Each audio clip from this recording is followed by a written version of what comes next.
Hello बच्चों, कैसे हैं सभी लोग। हैं बहुत दिनों बाद मिल रहा है कि मास्टर कहाँ छोड़ के भाग गया था। हैं मैं तो इसलिए चला गया था ना, सही बताऊँ ना, मुझे पता था कि सिलेबस कम होगा। है तो ज़्यादा पढ़ा के मतलब नहीं है, कुछ सिलेबस कम हो जाएगा। हैं चलो अब वापस मिल गए हम लोग। हैं अब कंटिन्यू हम लोग वापस पढ़ाई करेंगे, है ना। तो हम कहाँ पर थे, चलो आप सबसे मिलके मुझे बहुत वापस खुशी हुई कि हम लोग अपनी पढ़ाई कंटिन्यू करेंगे। देखो सिलेबस काफ़ी हद तक कम हो गया है, तो शायद चैप्टर नंबर पॉलीमर वाला, बहुलक वाला जो इतने प्यार से पढ़ाया था वो सब खत्म चला गया है। कोई बात नहीं, कोई लोड वाली बात नहीं है, जो चला गया वो चला गया, उसकी कोई बात नहीं है। तो आई थिंक 4 चैप्टर हटा दिए गए, पॉलीमर, बहुलक, है ना, बायोमोलिक्यूल, जैवाणु, 2 तो ये हो गए।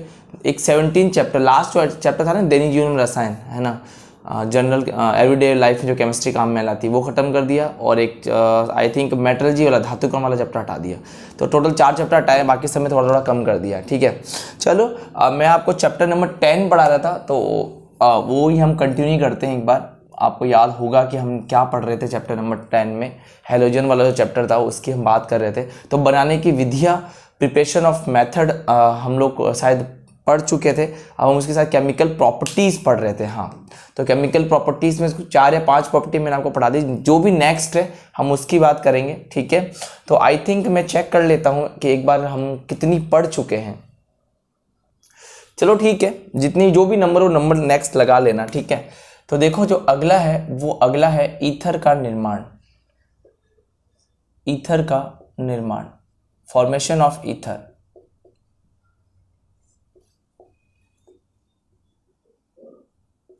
Formation of ether. ठीक है, तो ईथर के फॉर्मेशन की बात कर लेते हैं कि एल्किल हैलाइड से हम लोग कैसे ईथर मिल सकता है। तो सिंपल ध्यान है, इसमें 2 तरह के रिएक्शन पढ़ेंगे। पहली पढ़ेंगे कि जब एल्किल हैलाइड की रिएक्शन जब आप Ag2O से कराओगे। ठीक है, किससे कराई मैंने? Ag2O से कराई। इसके 2 मोल ले लेना आप। क्लियर है?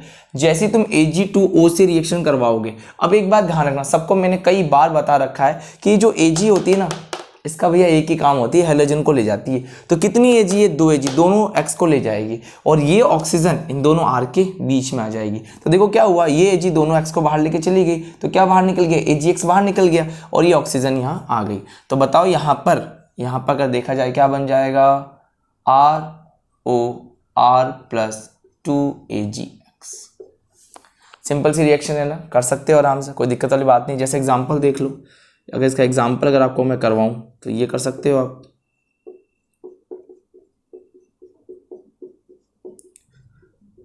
ठीक है, तो मैंने ये Ag2O लिया, ये क्या है यहाँ पे, समझ गया ना। यहाँ पे मैं ये ले लूँ, एथिल क्लोराइड बोल देता हूँ यहाँ पे। ठीक है, Ag क्या करेगी? दोनों Ag, चलो 2 मोल ले लो यहाँ पे। 2 मोल तो लेना ही पड़ेगा क्योंकि ईथर बनाना है, तो ऑक्सीजन के दोनों तरफ R होना चाहिए। तो ये 2 Ag क्या करेगी? दोनों Cl को बाहर निकाल देगी और ये ऑक्सीजन दोनों के बीच में आ जाएगी। तो ये कितने हैं? 2 हैं। इन दोनों के बीच में कौन आ जाएगी? CH3 CH2 CH2 CH3। Clear है? कर लोगे? ठीक है, तो डाई एथिल ईथर बन गया। ठीक है, लेकिन ध्यान रखना, अगर ये रिएक्शन इस तरीके से हो जाए, अगर ये रिएक्शन कुछ इस तरीके से अगर दी हो, ये है सोडियम एथोक्साइड। क्या है ये? Sodium ethoxide. ठीक है, सोडियम एथोक्साइड। तो सोडियम एथोक्साइड दे रखा है ना, तो सोडियम एथोक्साइड है ये, ध्यान रखना। ठीक है, हिंदी में भी लिख देता हूं मैं एक बार,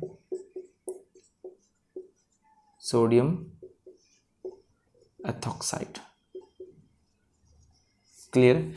तो सोडियम एथोक्साइड है, ये क्या है? एल्किल हैलाइड है। इसकी रिएक्शन इसके साथ करवाएंगे तो ये देखो सिंपल सा तरीका, ध्यान रखना। इसमें क्या हो जाएगा? इसमें भी ईथर ही बनता है, लेकिन कैसे बनेगा?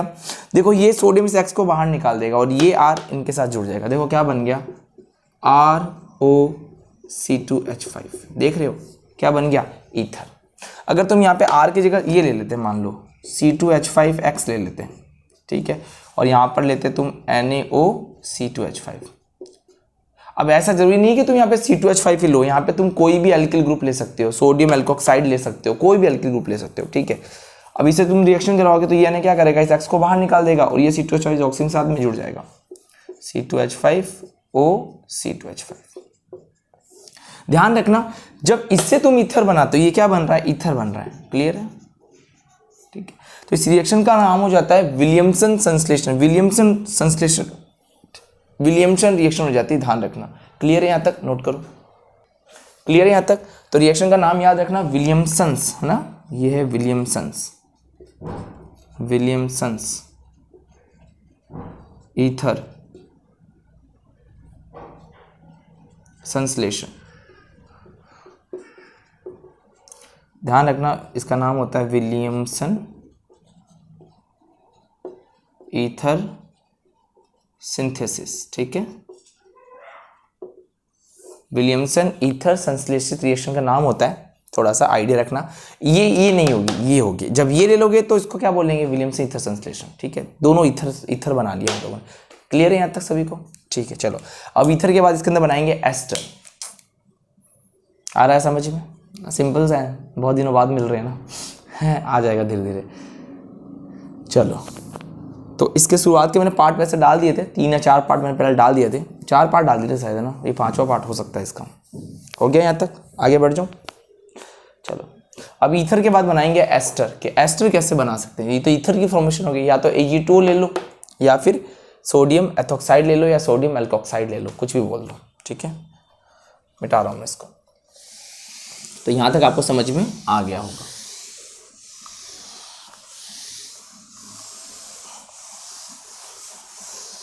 चलो नेक्स्ट देखो, अब नेक्स्ट बात कर लेते हैं, इसी में अगली बात कर लेते हैं हम लोग एस्टर का निर्माण, फॉर्मेशन ऑफ एस्टर।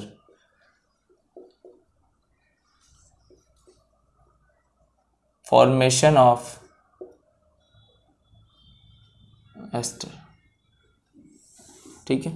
एस्टर की फॉर्मेशन हम कैसे कर सकते हैं, अब उसकी बात कर लेते हैं। देखो सिंपल सा है, यहां लेंगे हम लोग RX, क्योंकि अल्किल हैलाइड की रिएक्शन करवा रहे हैं, वही लेंगे।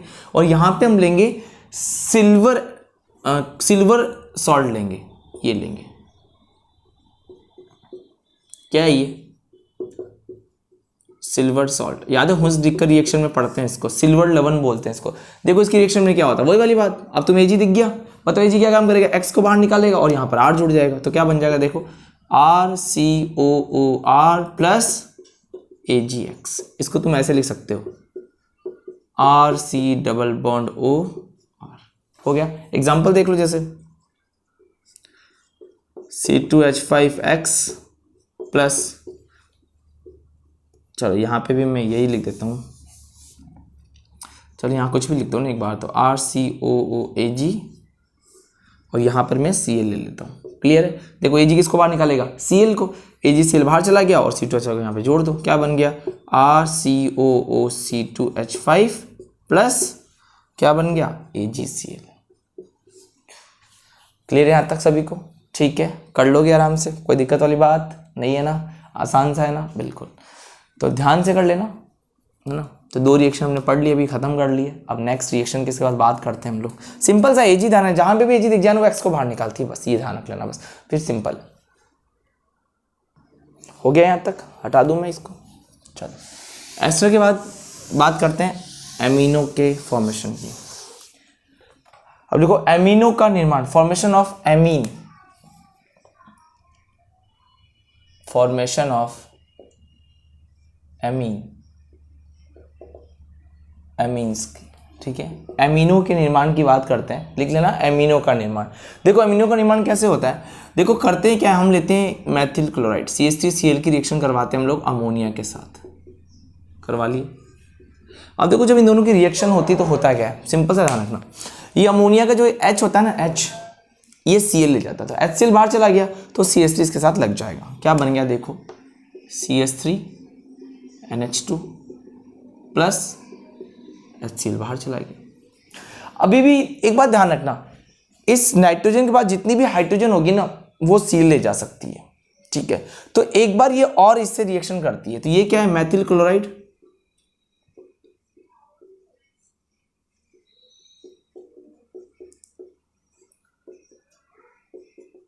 ये मिथाइल क्लोराइड। क्लियर।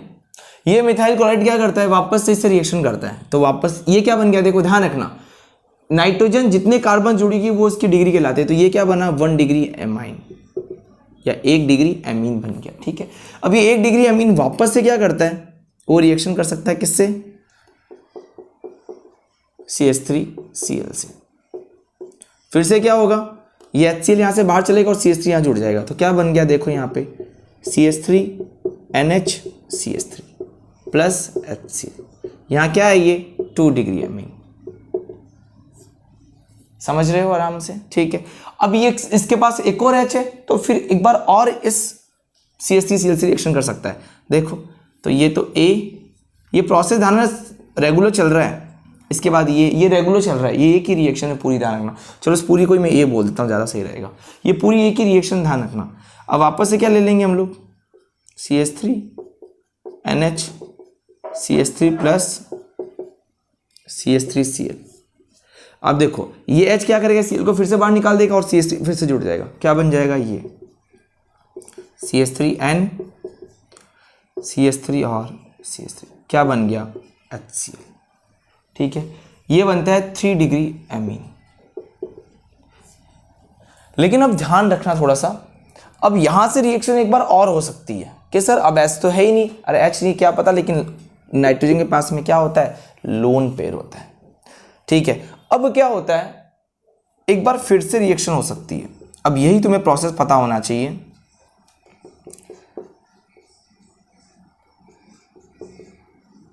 इसके पास अब लोन पेयर होता है। ठीक है, अब एक बार वो किससे रिएक्शन हो सकती है, CH3Cl से। ठीक है, अब करता है क्या, ये बॉन्ड को तोड़ने में हेल्प करता है और ठीक है, ये लोन पेयर इसको डोनेट कर देता है। इस पे तो आ जाता है प्लस और Cl पे क्या आ जाता है माइनस, और ये CH3 फिर जुड़ जाता है। तो बताओ एक ही नाइट्रोजन के साथ में कितने CH3 लग गए, 4।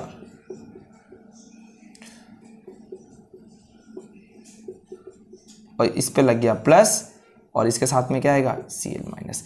ये कहलाता है चतुष्क लवण, क्वाटरनरी सॉल्ट कहलाता है। लिख देना, क्वाटरनरी सॉल्ट कहलाता है, चतुष्क लवण बोलते हैं इसको। तो ध्यान रखना ये क्या बना है, चतुष्क लवण या क्वाटरनरी सॉल्ट बना है। बस ये बात तुम्हें थोड़ा सा याद रखनी पड़ेगी। याद तो क्या रखनी है, पता होना चाहिए कि जब भी मेथिल क्लोराइड अमोनिया से रिएक्शन करेगा तो लास्ट जो प्रोडक्ट है वो क्या बनता है, चतुष्क लवण बनता है, वो बनता है क्वाटरनरी सॉल्ट बनता है। क्लियर है, यहाँ तक समझ गए आराम से। ठीक है, तो ये आज का वीडियो थोड़ा सा छोटा रहेगा, है ना। उसके बाद नेक्स्ट डे से थोड़ा सा मैं बड़ा कर दूंगा वीडियोस को, उनकी लेंथ बढ़ा दूंगा, है ना। आज पहला दिन है, फिर से बहुत दिनों बाद हम लोग मिले हैं। देखो इस सिलेबस इसमें से जो कम हो गया ना वो मैं नहीं पढ़ाऊंगा। आइडोफॉर्म रिएक्शन खत्म हो गई है, इसके अंदर से DDT BHC वगैरह हटा दिए हैं, तो इसमें से 3 टॉपिक हटाए गए हैं। वो जो तीनों टॉपिक हटा दिए गए ना उनकी हम डिस्कस यहाँ पे नहीं करेंगे। क्लियर है यहाँ पे सबको, चलो नोट कर लो फटाफट इसको। समझ गए ना, यहाँ पे सिंपल सा है। 3 पढ़िए आज, ईथर पढ़िए, Ag2O से ऑक्सीजन बीच में आ गई थी। फिर हमने क्या पढ़ा, विलियमसन संश्लेषण पढ़ा। अच्छा विलियमसन संश्लेषण तो वही हो गई। फिर एस्टर पढ़ा, सिल्वर सॉल्ट के साथ रिएक्शन पढ़ी। फिर हमने अभी क्या पढ़ा, अभी देख लो, ये एमीन्स कैसे बनते हैं वो पढ़ा। अमोनिया से रिएक्शन करा दो, एमीन्स बनने स्टार्ट हो जाते हैं। क्लियर है, समझ में आ रहा है, ठीक है। रिवाइज करवाएंगे फिर से। देखो काफ़ी चैप्टर ऐसे हैं जो रिवीजन करना ज़रूरी है, वापस पढ़ेंगे उनके बारे में, समझेंगे वापस से। ठीक है, तो देखो यहाँ तक आप लोग को समझ में आ गया होगा वैसे, है ना। चलो अब मैं मिटा देता हूँ।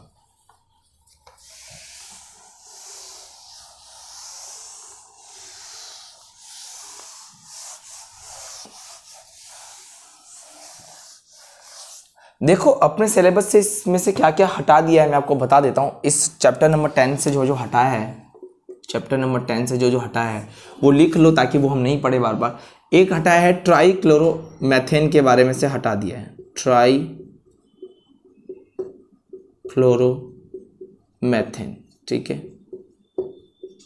तो ट्राईक्लोरोमेथेन के बारे में हटा दिया गया है इसमें से।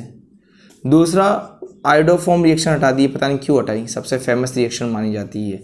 आइडोफॉर्म रिएक्शन थी वो हटा दी है। ठीक है, DDT और BHC और यूजेस, इन सब के DDT BHC, है ना, ये सारी चीज़ें देखो इस सिलेबस में यही हटाया। तो इसका मतलब ये हो गया कि ऑर्गेनिक वाला पार्ट इन्होंने ज़्यादा कम नहीं किया। ऑर्गेनिक मतलब जिसने रिड्यूस किया ना, मुझे लगता है ऑर्गेनिक का ही था। तो ऑर्गेनिक का इतना रिड्यूस ही नहीं हुआ है, ऑर्गेनिक का तो नाम मात्रा बना लो, मतलब आपको मेहनत करनी है ऑर्गेनिक में। जो कम हुआ है ना वो कम हुआ जनरल केमिस्ट्री, जैसे और पॉलीमर केमिस्ट्री खत्म कर दी, बायोमोलिक्यूल खत्म कर दी। ध्यान रखना जो चैप्टर हट गए मैं वो भी बता देता हूँ आपको। जो चैप्टर यहाँ से हटा दिए गए हैं वो हटा दिए गए हैं बायोमोलिक्यूल्स, ठीक है, पॉलीमर, जे वर्णु, बहुलक, ठीक है, मेटलर्जी हटा दिए, धातुक्रम जिसे बोलते हैं वो हटा दिया, और चैप्टर नंबर 17 हटा दिया, ठीक है। तो ये चैप्टर नंबर 6 होगा, ये हटा दिया होगा। तो ध्यान रखना, कोई बड़ी बात नहीं, हटा दिया तो हटा दिया, अपने क्या जा रहा है, अपने कौन सा कुछ बिगड़ गया है, पढ़ लेंगे हम तो वापस से, है कोई दिक्कत वाली बात नहीं है, ठीक है। चलो आज का वीडियो थोड़ा सा छोटा ही डाल रहा हूँ, है ना, फिर नेक्स्ट वापस से मैं जो कल से वीडियो आएगा वो बिल्कुल आधे घंटे का 35 मिनट का आएगा, ठीक है। तो इतना आप कवर कर लेना, ठीक है, ओके। और जो मैं नोट्स दे रहा हूँ आप लोगों को, बिल्कुल नोट्स जो मैं आपको दे रहा हूँ उस पर ध्यान रखना, है ना, बढ़िया नोट्स बना के भेज रहा हूँ, है ना, उनको आप एक बार पढ़ना, क्योंकि बोर्ड में आए हुए तरीके से बना हुआ है, ठीक है। चलो हो गया, ऑल द बेस्ट।